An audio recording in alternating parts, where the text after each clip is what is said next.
ГСП онлайн. Городские новости сейчас.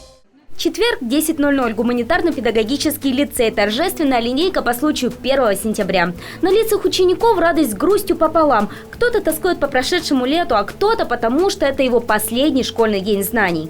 Понимать то, что это последний год, как ни крути, это все-таки как-то грустно, остается такой осадок, то что я всего второй год у меня будет в лицее. Этот 11-й особенный. В лицее они пришли только в прошлом году учиться в педагогическом классе. Впервые в прошлом году в республике запущен был проект «Моя профессия – учитель». И мы собрали 12 учеников, которые прошли строгий отбор, сдавали экзамены специальные, тестирование психологические и так далее. Уже сегодня эти ребята понимают, что 1 сентября в будущем станет их профессиональным праздником. Я сейчас буду поступать в Киров на педагога начальных классов. Да. Уже думаю, какие предметы мне сдавать. Конечно, очень прям волнительно выбирать.